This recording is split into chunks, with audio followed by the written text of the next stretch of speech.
स्वागत है आपका एक नए वन शॉट के साथ में। जिन बच्चों का कल जूलॉजी का फर्स्ट पेपर है 5th सेमेस्टर का, सबसे ज्यादा ये कमेंट्स थे, आपने जितनी तैयारी करनी होगी कर ही ली होगी, लेकिन ये लास्ट टाइम पे मेरी तरफ से हेल्प, हमने पहले भी कहा था कि हम जितना कर पाएंगे उतना ज्यादा से ज्यादा मदद आपकी करेंगे भाई, ठीक है।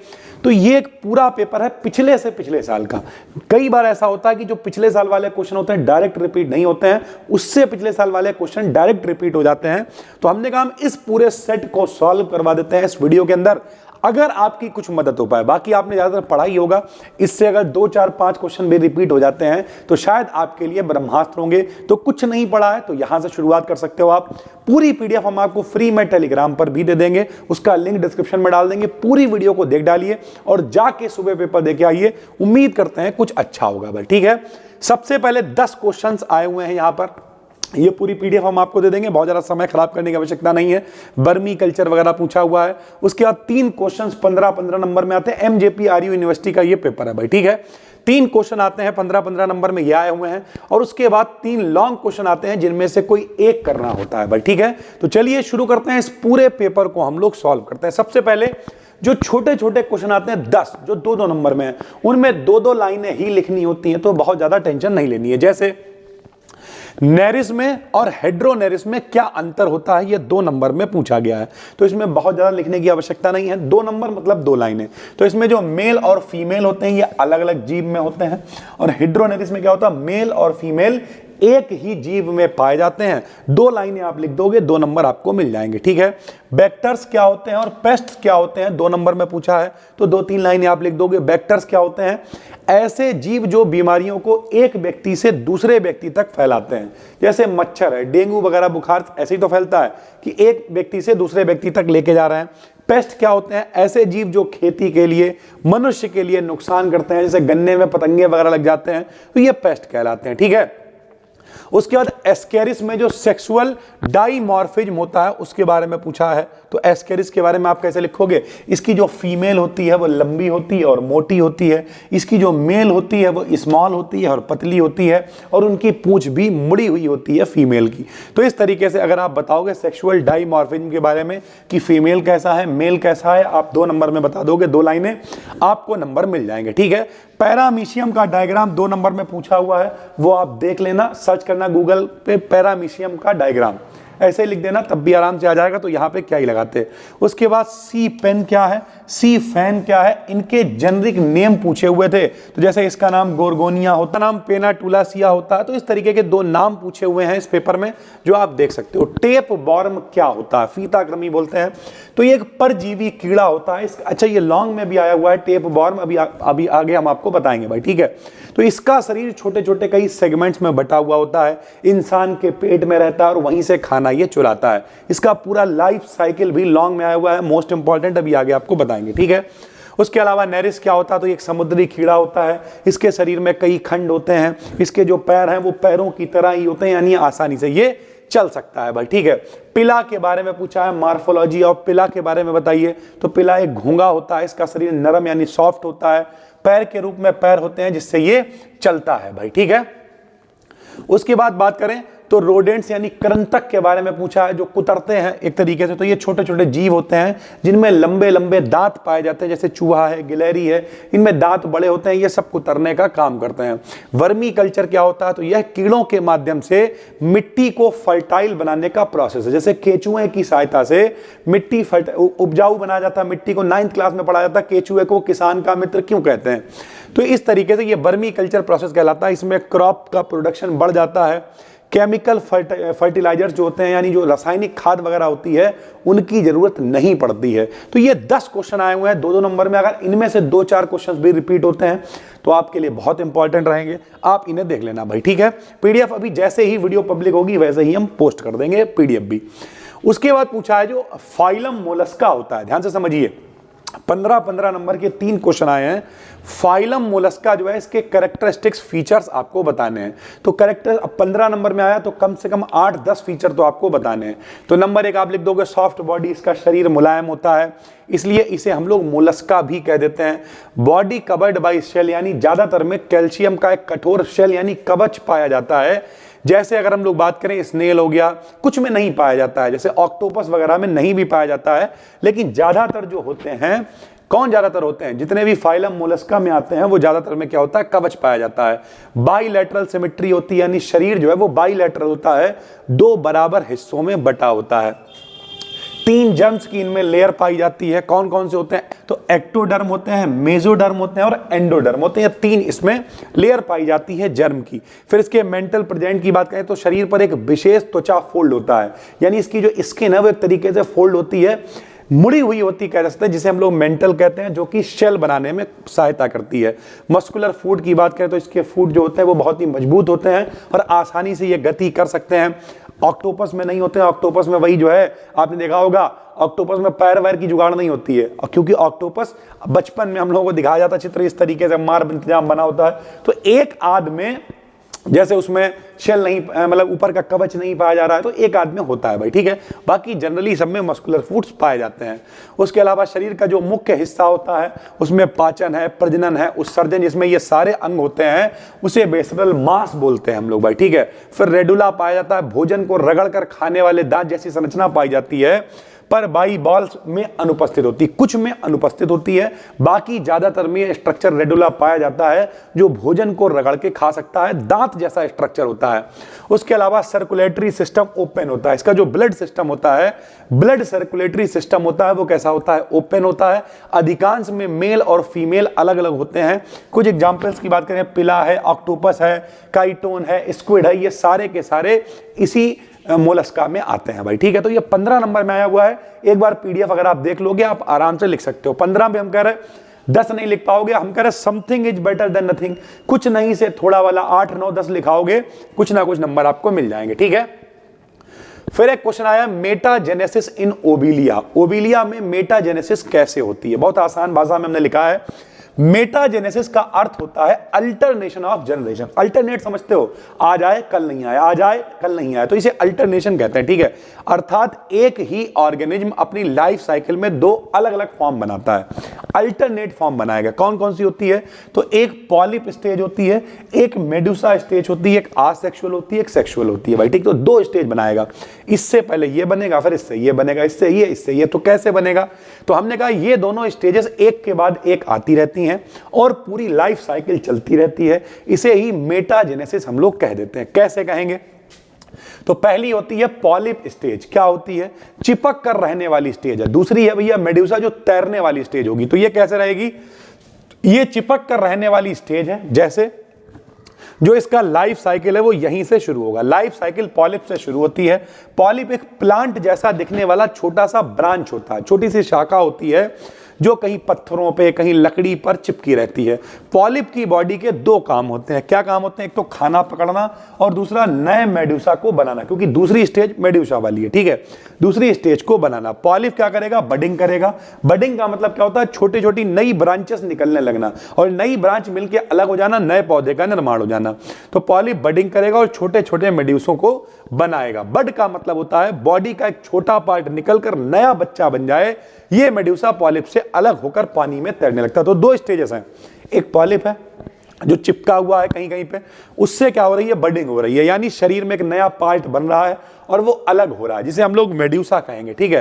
तो मेडुसा अलग होगा और वो तैरने लगेगा। तो जो तैरने वाली दूसरी स्टेज है उसे मेडुसा स्टेज कह देंगे। ये छोटी सी अम्ब्रेला छतरी जैसी होती है, ये फ्री स्विमिंग करती रहती है। इसके अंदर ही एग बनते हैं, स्पर्म बनते हैं, दोनों पानी में मिल जाते हैं, फर्टिलाइजेशन होता है और जाइगोट बन जाता है। मेल और फीमेल के मिलने से बच्चे का निर्माण होगा ना, तो जाइगोट बन जाता है। जाइगोट से एक छोटा सा लार्वा बनता है, जिसे हम लोग क्या कहते हैं, जिसे प्लेनुला बोलते हैं। ये स्विम करता हो, ये प्लेनुला तैरता हुआ, लार्वा तैरता हुआ जाएगा, कुछ समय बाद जाके ये कहीं चिपक जाएगा और नए पॉलिप का निर्माण हो जाएगा। इस प्रकार साइकिल चलता रहेगा। सरल भाषा में, पॉलिप कहीं चिपका हुआ है, उसमें बडिंग हुई, बडिंग होने से अलग हुआ, मेडुसा बना और मेडुसा से ही फिर क्या हुआ, फर्टिलाइजेशन हुआ। यहीं पे स्पर्म और एग का, स्पर्म का एग होने का, फर्टिलाइजेशन होने के बाद जाइगोट बना। जाइगोट में क्या हुआ, एक छोटा सा लार्वा बना और लार्वा कन्वर्ट हो, जिसे प्लैनुला बोला, और यही तैरता हुआ गया, कहीं पे जाके चिपक गया और चिपकने से फिर से पॉलिप का निर्माण हो गया। फिर एक क्वेश्चन आया canal system in Porifera. Porifera में जो कैनाल सिस्टम है इसके बारे में पूछा है 15 नंबर में। कैनाल सिस्टम क्या होता है, इसमें क्या लिखोगे आप? तो हमने लिखा पोरीफेरा की जो बॉडी है उसमें बहुत छोटे छोटे होल्स हैं, छेद हैं, ट्यूब्स हैं, कैनाल्स हैं, ये सब पाए जाते हैं जिनसे पानी अंदर आता है, अंदर सर्कुलेशन होता है, बाहर निकलता है।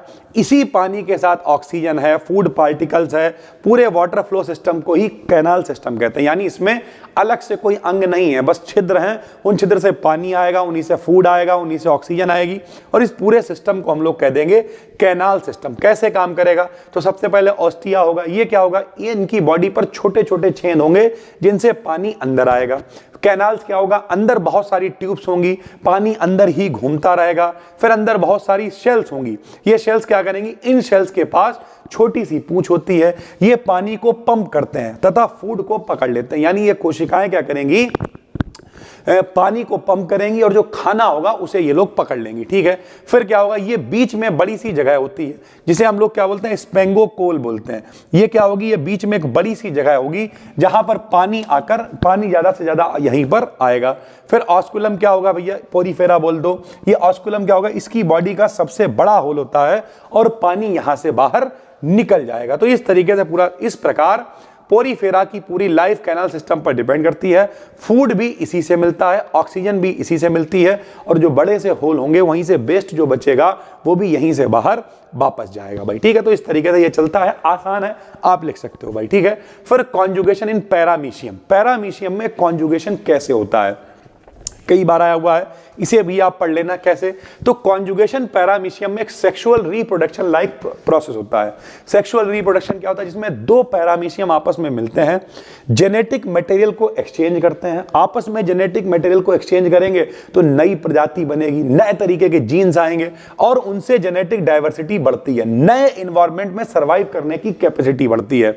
जैसे कैसे काम होंगे भैया? तो सुनिए, इसमें दो पैरामीशियम साइड बाय साइड मिलकर अटैच होंगे। ये दो पैरामीशियम है, दोनों आए आपस में अटैच हो गए। अटैच होने के बाद जो इनका न्यूक्लियस होगा वो टूटेगा। इनका न्यूक्लियस चार चार हिस्सों में टूटेगा, जिसमें से 3 हिस्से बेकार हो जाएंगे, सिर्फ एक एक हिस्सा बचेगा। ध्यान से समझिए, दोनों अपना माइक्रो न्यूक्लियस डिवाइड करेंगे, 4 पार्ट बनाएंगे, इनमें से 3 पार्ट बेकार हो जाएंगे, एक पार्ट बचेगा। जो बचा हुआ पार्ट होगा, अब एक इनका बचा, एक इनका, ये बचा हुआ पार्ट फिर से 2 हिस्सों में डिवाइड होगा। तो 2 हिस्सों में डिवाइड हो गया। फिर ये लोग क्या करेंगे कि भैया एक एक का आदान प्रदान कर लेंगे। ठीक है, 2 न्यूक्लियस बनाएगा, दोनों एक पार्ट 2-2 बना लिए, अब दोनों में आपस में आदान प्रदान होगा। दोनों पैरामीशियम एक एक न्यूक्लियस को एक्सचेंज कर लेते हैं, जिससे दोनों के पास 2-2 थे ही, आपस में एक को एक्सचेंज कर लिया। तो फाइनली जो आखिरी बचा था, जिसके 2 टुकड़े हुए हैं, बदलने के बाद भी 2-2 ही बचे हुए हैं इनके पास। फाइनली दोनों न्यूक्लियस आपस में ये जुड़ जाएंगे, जो 2-2 बचे हुए हैं, इनका आया हुआ इनके पास, इनका आया हुआ इनके पास, और एक अपना अपना, दोनों जुड़ जाएंगे। पुराना न्यूक्लियस टूट जाएगा, नया न्यूक्लियस बन जाएगा और दोनों पैरामीशियम अलग हो जाएंगे। इस तरीके से फ्रेश, हेल्दी, जेनेटिकली इंप्रूव्ड ये हो जाएंगे और हमें नए पैरामीशियम प्राप्त हो जाएंगे भाई। ठीक है, मोस्ट इंपॉर्टेंट है life cycle and control of गंधी कीट, गंधी बग, बार बार पेपर में रिपीट होता रहे। तो ये जो गंधी बग है, इसका लाइफ साइकिल आप कैसे लिखोगे? तो सबसे पहले इसकी एग स्टेज होती है। एग मतलब कैसे चलेगा? तो जो फीमेल्स होते हैं वो गंधी बग पीले सफेद रंग के अंडे मिट्टी में दे देंगे या सूखे पत्तों के नीचे ये दे देते हैं, और 3 से 5 दिनों के अंदर इनसे निम्फ निकल आते हैं। ये निम्फ जब बड़े होंगे तो बड़े होने के बाद कीट की तरफ बढ़ेंगे, तो दूसरी निम्फ स्टेज होगी। यानी पहले अंडे देंगे, वो कहां देंगे? पत्तों के नीचे देंगे, मिट्टी में देंगे, और वहां से 3 से 5 दिनों के अंदर निम्फ स्टेज आ जाएगी। ये लाल या नारंगी रंग के होंगे, इनमें पंख नहीं होंगे, ये कॉटन है, भिंडी है, इन सब पर फीड करेंगे। 4-5 बार बदलकर ये बड़े हो जाएंगे। ये स्टेज सबसे ज्यादा खतरनाक होती है, जो निम्फ स्टेज होती है, और उसके बाद ये बड़े हो जाएंगे। बड़े होंगे तो इनकी एडल्ट स्टेज आएगी। एडल्ट गंधी बग लाल नारंगी शरीर और काले धब्बे वाला होता है। ये 4 से 6 हफ्ते तक जिंदा रहता है और कई बार अंडे देकर पॉपुलेशन को बढ़ा देता है। यानी ये 4-5-6 हफ्ते तक जिंदा रहेगा और बहुत सारी पॉपुलेशन को ये बढ़ा देगा। इसका लाइफ साइकिल 30 से 40 दिनों का होगा। डैमेज सिम्टम क्या होंगे? कैसे खराब करेगा ये? तो जो फल हैं फूल हैं उनका जूस चूस जाएगा, जो कॉटन की बॉल्स होंगी उन पे दाग लगा देगा, जो फल हैं ठीक है वो प्री में पहले ही गिर जाएंगे, बिना पके हुए गिर जाएंगे, प्रोडक्शन कम होने लगेगा। कंट्रोल कैसे कर सकते हो? तो कल्चरल कंट्रोल, पुराने जमाने वाला कि खेत के आसपास जो फालतू की घास है उसे हटा दीजिए, खरपतवार को हटा दीजिए, जमीन को साफ रखिए, समय समय पे जोतते रहिए, हार्वेस्टिंग करते रहिए, ये पुराना तरीका है। मैकेनिकल कंट्रोल क्या है? सुबह सुबह उठो, जो बड़े बड़े कीड़े हैं उन्हें बीन के फेंक दो। लाइट ट्रैप, लाइट वगैरह से कीड़े आकर्षित होंगे तो लाइट ट्रैप्स का इस्तेमाल कर सकते हो। बायोलॉजिकल कंट्रोल क्या है? कुछ पंछी वगैरह ऐसे इस्तेमाल कर लो, कुछ ऐसे बक्स कीट इस्तेमाल कर लो जो उन्हें खा जाए, आपकी फसल के लिए नुकसानदायक ना हो। केमिकल कंट्रोल है, कुछ केमिकल जैसे मेलाथियोन है 0.05% आप इस्तेमाल कर सकते हो। तो इस तरीके से आप क्या कर सकते हो? गंदी कीट पे कंट्रोल भी कर सकते हो। फिर आ जाता है life cycle of tapeworm in detail. हमने आपको बताया टेप बॉर्म शॉर्ट में भी आया यहां पर और लॉन्ग में भी आया हुआ है, तो इसका लाइफ साइकिल दोनों में होगा। कैसे होगा? आसान है भाई। प्राइमरी होस्ट ह्यूमन होगा, अभी हमने आपको बताया ह्यूमन के पेट में बनेगा, और सेकेंडरी होस्ट होगा भैया सुअर यानी पिग और गैया होगी। जो लोग पिग और काऊ नहीं खाते हैं ठीक है वो लोग तब भी थोड़ा ठीक कर रहे हैं, और जो लोग खा लेते हैं देखिए किस तरीके से पूरा साइकिल को कंप्लीट करेंगे। तो एडल्ट टेप बॉर्म इन ह्यूमन, सबसे पहले मनुष्य के पेट में ये होगा। कैसे होगा? तो एडल्ट टेप बॉर्म इंसान का जो छोटा इंटेस्टाइन होता है उनमें पाया जाएगा। ये सेगमेंट बनाता रहेगा, लास्ट के सेगमेंट एग फिल्ड हो जाएंगे, यानी जो पहले तो सेगमेंट बनने स्टार्ट होंगे और जो लास्ट के सेगमेंट्स होंगे उनमें अंडे भर जाएंगे। अब जब अंडे भर गए फिर क्या होगा भैया? रिलीज होगा एग्स का। तो सेगमेंट स्टूल के जरिए, भैया आप सुबह सुबह डब्बा लेके गए, स्टूल के जरिए बाहर निकल आएगा, जिनमें क्या होगा? हजारों फर्टाइल एग्स होंगे, बहुत सारे फर्टाइल एग्स होंगे। ये एग्स मिट्टी में, पानी में, घास में सबको कंटेमिनेट कर देंगे। अब क्या होगा? इंटरमीडिएट कौन है? पिग और काऊ है। जब कभी कोई पिग या काऊ इस फूड को, वाटर को, जो भी चीजें जो चीजें कंटेमिनेट हुई हैं उन सबको ये खाएगा, तो ये सुअर या किसकी? गाय की। अब उसने मान लिया पानी पी लिया गाय ने, तो इनके पेट में ये पहुंच जाएगा। जब ये पेट में पहुंच जाएगा तो पेट में एग का जो आउटर कवरिंग होगा ठीक है, ये जो अंडा कहां से पहुंचा है? स्टूल के जरिए बाहर आया, पानी वगैरह जो पी लिया मान लिया जानवर ने, तो उस जानवर के पेट में पहुंच गया। अब पेट में पहुंचा तो जो अंडे की ऊपर की कवरिंग होगी वो टूट जाएगी, और टूटने के बाद जो लार्वा होगा जिसे हम लोग ऑन्कोस्फीयर बोलेंगे, वो लार्वा बाहर आ जाएगा। और जो पेट होगा सुअर का, गाय का, जिसका उसकी जो पेट की वॉल होगी उसमें ड्रिल करेगा, और ड्रिल करने के बाद उसके ब्लड में चला जाएगा, और जब ये ब्लड में चला जाएगा तो ब्लड के थ्रू लार्वा, पिग है, काऊ है, इसकी मसल्स में पहुंच जाएगा, और फाइनली क्या होगा? सिस्टेरिस बन जाएगा, सिस्टेरिस बन जाएगा ठीक है।